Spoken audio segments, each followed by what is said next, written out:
Hi, my name is Basil Kalani. I'm with TechSparks. We have a very special guest today. He is Josh Segall, a partner at SpaceInch, the maker of Make It Rain, Love Money. Josh, welcome. Thank you, Basil. Nice to be here. Thank you. First of all, congratulations on making the game in the top spot today overall and in games. That's huge. Thank you. We're actually number one in all iOS apps. Right. Yeah, amazing. So yeah, congratulations for that. And let's go ahead and dive into questions. I know you're pretty tight on time, and we appreciate having you on TechSparks today. Cool. So Make It Rain. How did the idea come about? We've actually had the idea for a while, and we had the idea for sort of a toy that would be different things you could do with money, flipping through money, swiping money, having a stack of bills. And I guess in the last few months, had sort of figured out a way to make it into a game. And we wanted to have something that involved investing the money. And the idea is that as you invest more and more money and you get richer and richer, you tend to get into industries that are a little bit more corrupt, and you start to buy politicians. So we wanted to make a point about how when you get really rich, these industries tend to use their financial influence and translate it into political influence, and that ends up determining some decisions. So we wanted to make like kind of a fun point about that. And you absolutely made that. Nice. So talk about the team. I know you guys are based in Alabama, if I'm not mistaken. No, I'm the only one in Alabama. Actually, we're a completely virtual group. The other two main partners, one is in LA, one is in New York. Andy Ross is a coder. He's sort of the lead back-end guy. We also made Disco Bees together and say the same thing. Andy is the guitarist for the band OK Go. So he's a very multifaceted person. We couldn't do anything that we do without him. And then Ari Kardassis is the other lead coder, and he does more of the sort of front-end stuff. If you look at Disco Bees, he's the one making the boards, making the levels, look the way they do and act the way they do. And Ari actually also has he has degrees, master's degrees in computation and in architecture from Princeton and MIT. So he's also super talented and smart. I'm kind of the ugly duckling compared to the two of them, but that's the sort of core team. And as we put out Disco Bees in October of 2017, and I guess, as we've done that, we've been able to sort of grow as a company. Obviously, Disco Bees has never been the number one game in the store, but it's something we're proud of. It's a match-three puzzle game, and so we have a few coders around and some really great art guys. A guy named Patty Donnelly works on Disco Bees, and I think also did Make It Rain, and we've just got. We've got a good team of people we're working with, and they're all over the place. I'm not sure that we actually have two people in the same town. Have you outsourced any of the work? A little bit. We have a team in Spain that we work with that does some of the coding work, and they're very good. We really love them. And then we have, I guess we have, Patty is not actually an employee. He's a contract designer, so he does that. We have a junior coder who's in Florida, and sort of all kinds of, we have a person who's sort of an employee who does like just kind of systems stuff, trying to make systems better. Like she deals with customer service, she deals with testing, she deals with ad networks, and she's just coming in, fixing one system, trying to automate things, trying to make things more efficient.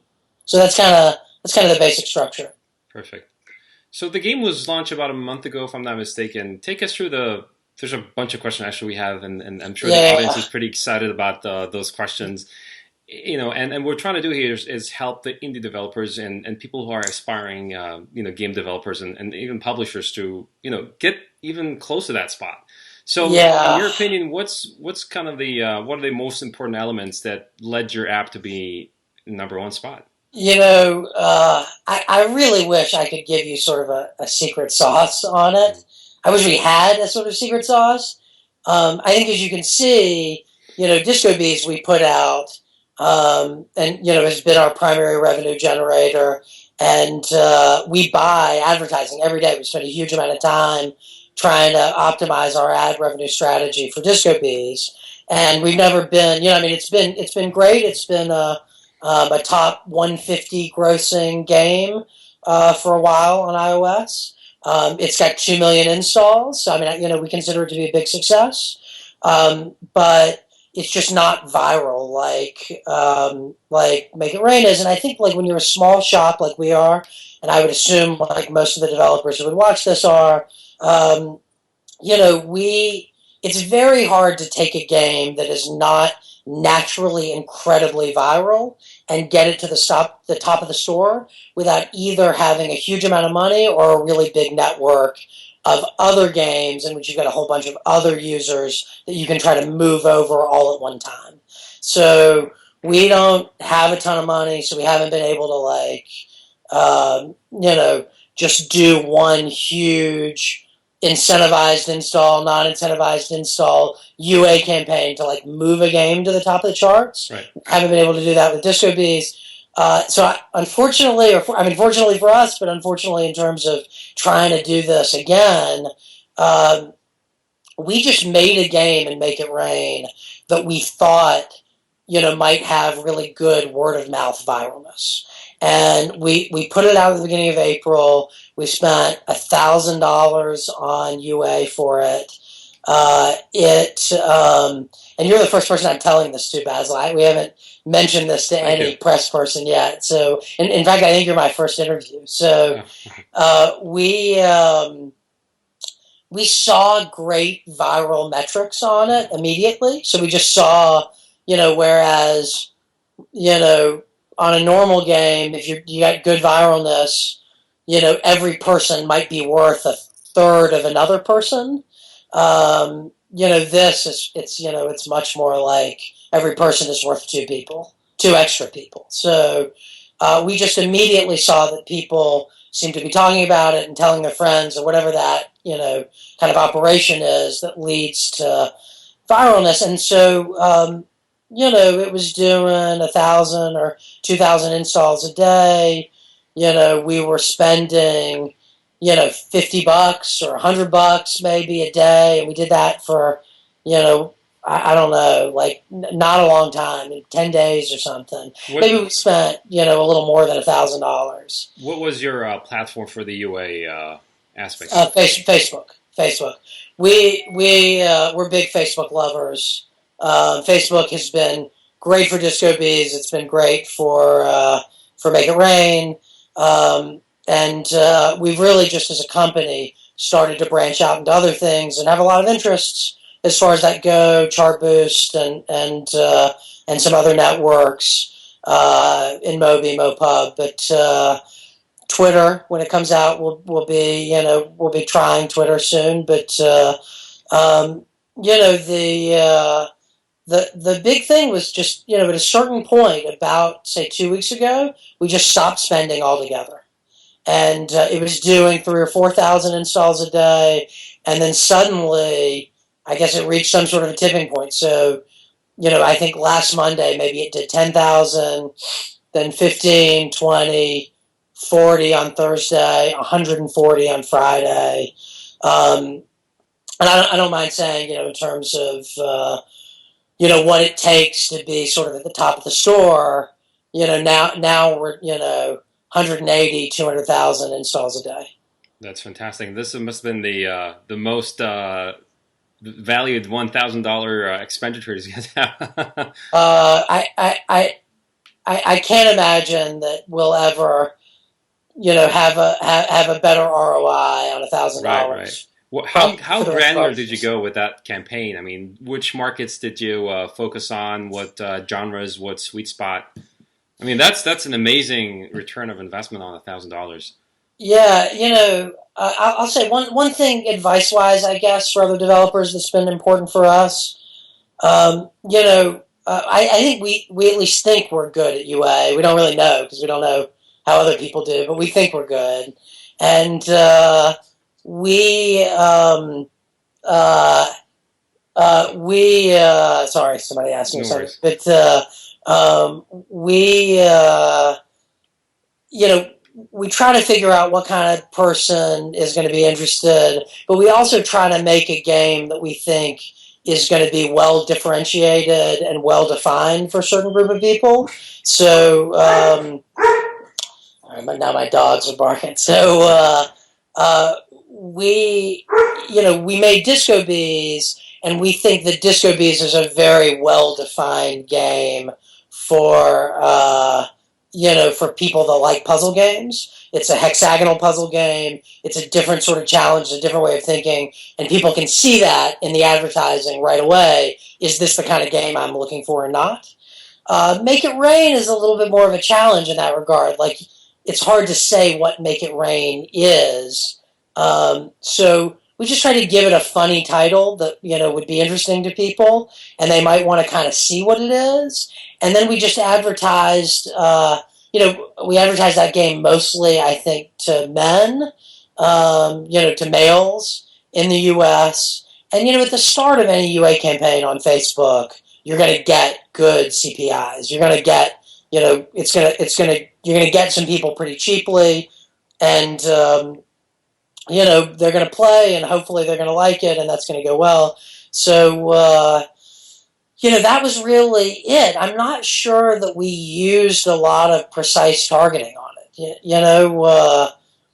Obviously for Disco Bees, we're looking for people that play other puzzle games. For that game, actually, we're looking for people that, were sort of in their 30s or older a lot of the time. This game, it's a lot of people sort of, late teenage years and college and, early 20s and that kind of thing seems to be the audience. We actually, to be honest, made it hoping that it would be a good filter for Disco Bees. Like, we hope that it would, like, deliver a lot of Disco Bees installs, which it does, but it's not at all the Disco Bees audience. It's not like the core Disco Bees audience. So, I mean, it turned out to be great and exciting, and we're, so excited about it, but it's obviously not what we planned at all. So, in terms of, let's talk about the business model and the monetization of the game itself. Yeah. You guys have the best spot ever in iTunes, but how is the game monetizing? Most of the money we make right now is from in-app purchases, and from our perspective, any game that you do needs to have some in-app purchases, and needs to have some things that provide some real value to people. So people are only going to want in-app purchases if they, if it's something that is useful to them. So we just tried to create in-app purchases that we thought people would want, and obviously we're doing advertising as well, but. At least right now, most of the value comes from those in-app purchases. And if you make a game, Don't Step the White Tile, has been a sort of dominant kind of game, and then obviously Flappy Bird has been a kind of dominant type of game that's had a lot of sort of copying. I expect if we stay there for a little while, you're going to see a bunch of different kind of Make It Rain copycat games. Oh, So, if you're doing that kind of game, I think you want to make sure that you've got some different, in-app purchases that make sense. Harder to do, obviously, with Flappy Bird. I actually, to be honest, we've had so much work lately, haven't really played Don't Step the White Tile, but plan to soon. I hear it's great. And, I just think you want to have something like that if you want to have a chance to do pretty well. Obviously, it's a funny thing. We had talked to the Flappy Bird guy about trying to see if we could advertise Disco Bees and Flappy Bird before it got big, and he didn't want to do it. Obviously, if you're as big as he was, you can just do it with advertising. But we think it's always good to have sort of multiple sources. Absolutely. So, in terms of App Store optimization, how did you guys go about that? Did you have a dedicated team, or was it just again a lucky attempt? I hate to say that it's lucky, but it's really a lot of luck. I would say that one talent our team has is that we know how to make something that's kind of provocative. So Make It Rain is intentionally provocative, right? We're trying to say some stuff that's a little wild and a little crazy. And, the idea that you could buy federal judges and, like bribing the Justice Department, like we really love the idea that maybe the biggest in-app purchase in the App Store for like even for a day or for an hour could be bribing the American Justice Department. Like we love that. So, you know, I I'd say that's the only thing that I would say is a particular kind of this is not the kind of thing people are going to be searching for, right? If we were making fantasy football apps, we would want to have a name that people who love fantasy football could go, and search for us, and we'd be, the kind of top search result. Um, I don't know that, there's such a wide, social ability to describe what kind of game. It's a strategy game, right? But how do people describe what kind of game Make It Rain is? Are they looking for that kind of game? I don't think so. So we were just looking to make something that was provocative, and then obviously we want to have an icon that looks different and stands out a little bit from everything that's around it. But beyond that, we were just trying to make something, and I think we try to have a sense of internet culture. Like we love the internet, and we love internet culture, and we love YouTube, and we love memes, and we love cat videos and stuff like that. And so that plays into it too, right? There are Bitcoin references and stuff like that in the game, so that I think is part of it. But as far as just making a game that was appealing, we wanted to make something that was like funny and fun and simple. And you absolutely delivered on that. So, in terms of the PR aspect, I know you just mentioned on your first interview, but in terms of your public relations strategy, did you guys reach out to any blog sites or any sites like TechCrunch or? We're actually going to start doing that today. So you contacted us before we even really had time to get going on it. Things have been crazy in terms of feature development and stuff like that. We're working on doing currencies, various foreign currencies. So hopefully we'll be rolling out yuan and yen and euros and pesos and all kinds of stuff, rubles, very soon. And because of all of that work, we haven't really had time actually to do the press. We think this is going to be a pretty good press story. So we're excited to try that. Don't know what'll happen. Other games we found press to be pretty difficult. If you look way back at other stuff that Space Engine's done, we used to do like little sort of efficiency apps. So, we made an app called Lost Photos. It's a desktop app. We work with a great company called MacFun, and they're sort of the publisher of it now. Mm-hmm. And, Lost Photos got fantastic press. We were like on CNN International, and all it does is like, it pulls the photos out of your old email accounts. And so like those are it's called Lost Photos because you lose those photos. And we could get amazing press for that, right? We were in Mashable like 3 times for that. We were in CNET, for that. Well, so like Disco Bees that is used by millions of people, right, and played by millions of people. We could never get a CNET or a TechCrunch, article about Disco Bees, even though we think it's like an incredibly polished, well done game, right? So I think for a while we've been a little, skeptical as to whether small game companies can really get great press just for having a great game, right? There aren't that many great game review sites. There are great game review sites, but there aren't many of them. And so that's been a tough thing. It's sort of like the tech crunches of the world are interested in business, and indie companies aren't big business, so they're Sure. not so they're not paying attention to us. We hope that this will be a story since it's the number one game, but we're not counting on it. Yeah, yeah, yeah. So, in terms of localization, I noticed that you guys have a game in a bunch of languages. Yeah. Talk to me about the about that aspect in terms of which companies, or how did you guys go about localizing the game, and also where do you see the biggest growth in terms of the markets and the regions as a whole? Yeah. So, this game right now, the audience is very much in the U.S., and until we actually change the currency in the game, and when I say the currency, I actually mean like the dollar bills themselves Right, that you're swiping. We want, if you're in Japan, you're in Mexico, we want you to be able to swipe a peso. So, until that happens, or I guess when that happens, we'll probably buy a little UA in those places. Uh, we'll try to do a little press, although that's a little harder to do, because you need translation for that kind of thing.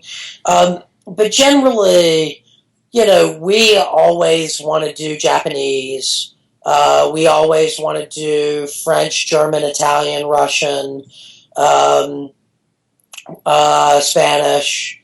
And DistroBees, I think, has 10 total languages. We do Chinese. I'm trying to think what I'm forgetting here.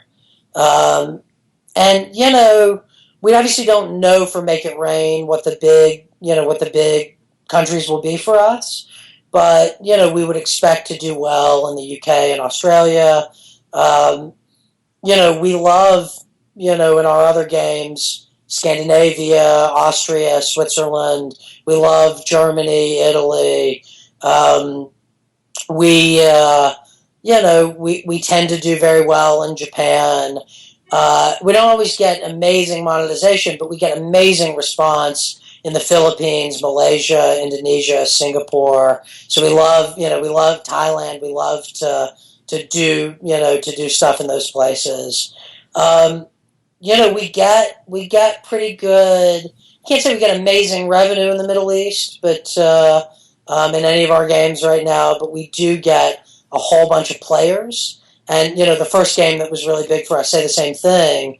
We really have had a ton of fun with players in the Middle East, and that game. It's a cooperative word game and sort of conceptual game, and you can almost really like find that you're very in sync with some people in the way you tell jokes, and ending up like for a while like I had what became sort of a random friend for me in Egypt that was like a great thing, and we had this sort of like game relationship where we played all the time. So we hope we have that for Make It Rain. We're just right now it's just very US focused. I would say in terms of revenue though, we're looking at the top tier countries for us have tended to be UK, Australia, Scandinavia, Austria, Switzerland, Germany, Italy. Like that's sort of the Japan, Singapore. Those are the top tier. But as we stand now, Make It Rain is just in English. I think we actually have it localized where the language is actually. I think we've actually done 10 languages. I hate that I don't know the answer to that, but this isn't actually my department as far as the game goes. Yeah. So I'm pretty sure we already have it in a bunch of languages. Yeah, because last I checked, there was a bunch of languages on there, and that's why I brought this up, because I thought it was interesting. I mean, we're very into having a bunch of languages. We think it's important. Korean, also, I didn't mention. Korean is a great language to have that we think, is sort of a best practice you always want to have. We did at least 10 languages for Say the Same Thing. There are 10 languages for Disco Bees. And if we don't have it now, we certainly will have 10 languages, I would think, by this time next week and make it rain. Do you recommend any company or service that does that? Uh, Because I know it's not just localization. There's the optimization and yeah, yeah. there's just too much to handle. Yeah, we have not, although as we've gotten bigger and a little bit more worth talking to for some of the bigger companies, our contact at Google who's very helpful. Like if you can get a contact in developer relations at Apple and Google, those people give you really great advice. And our contacts there have sort of given us some different help. We use a company called Tethris right now for just the actual translations. We haven't actually done culturalization, although that's something that we've taken a lot of advice about recently and plan to do. And we have a few names, but I can't actually tell you what they are off the top of my head. But we'll be doing, particularly in Japan, China, South Korea, some good cultural changes that we hope will make a difference. You mentioned a great point about having a contact in Google and Apple. Yeah. How do you go about that?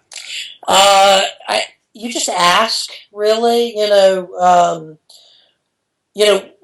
The first game, Say the Same Thing, happened. They really liked it, and we submitted it, and we asked that they take a look at it for editorial. They did. They loved it, and it happened to get editor's choice. So, I mean, that in some ways was a lot of luck, but it was a good game, and they loved it.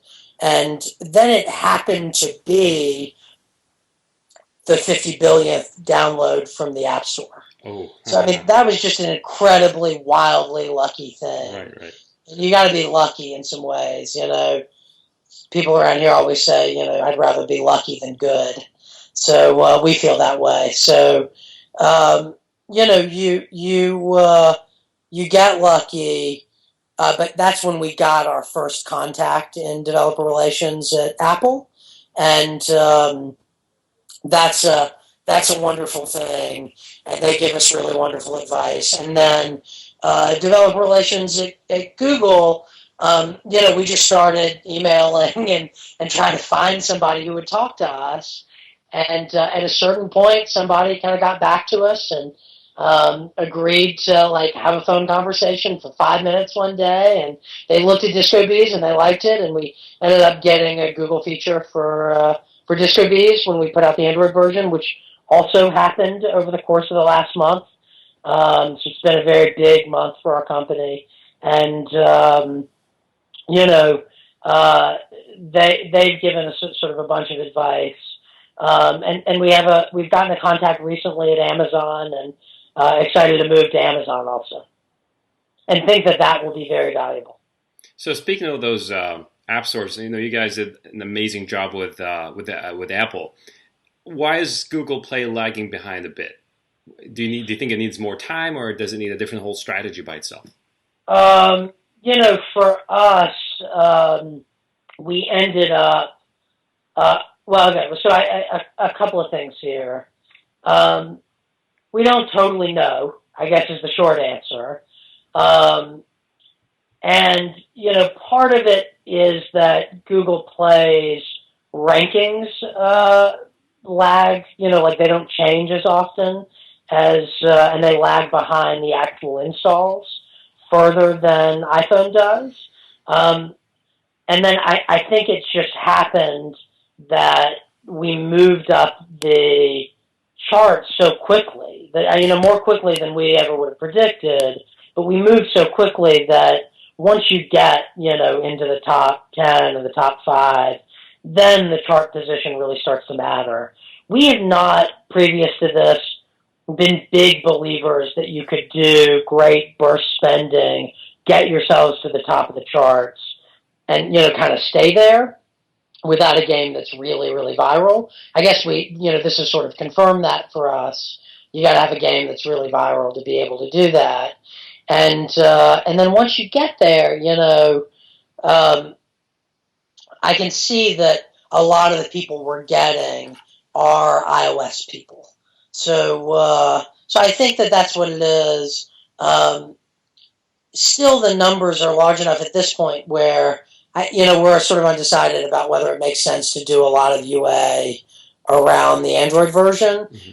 Our theory is that the Android version will kind of catch up. The Android Make It Rain will catch up to iOS Make It Rain. We don't know. We hope so. So I know you're short on time, so I want to close it with one last question, Josh. For indie developers, what kind of suggestions and tips you can give them in terms of what's trending now, how to come up with a cool idea, or in general, how do they go about their game?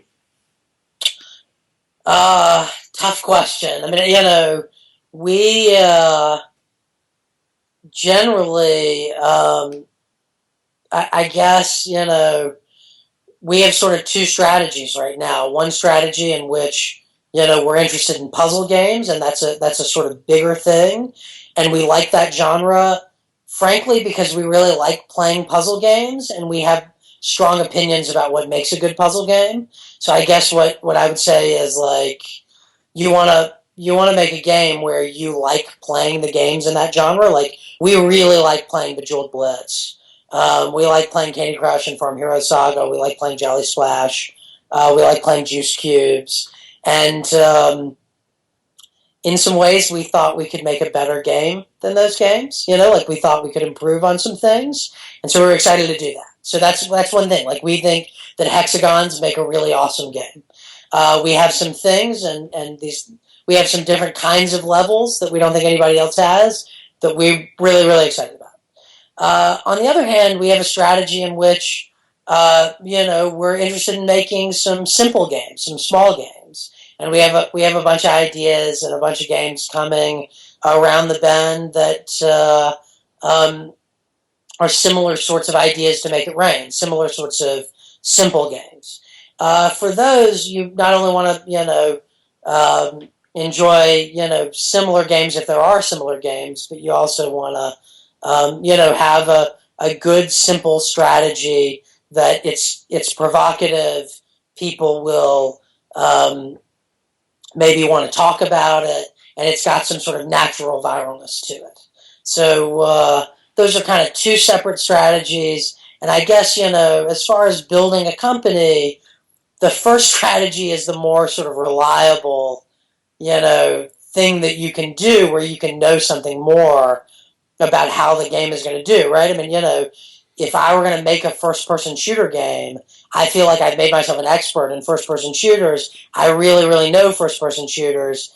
Then, depending on the structure of the game, what you know about other games, it could be fairly predictable that you're going to be able to make some money as long as your monetization, kind of follows what other people can do.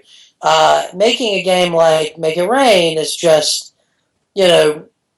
it's less of a risk because you're, hopefully if you have a few other games and you have a little bit of revenue coming in, you can afford to make something that's, smaller and a little bit more risky, and just hope that, it really works. And, a lot of developers have done well with that kind of thing, but it's I'm maybe not the best person to sort of say what it is as a strategy. Ask us in 3 months, maybe we'll know a little more. Well, we'll definitely stay in touch with you, Josh, and this has been very inspirational. Thank you so much for your time, and we definitely wish you the best of luck moving forward. Thank you, Basil. Really appreciate it. Really enjoyed it, and looking forward to talking again. Thanks again. Have a good day. Thanks. Bye-bye.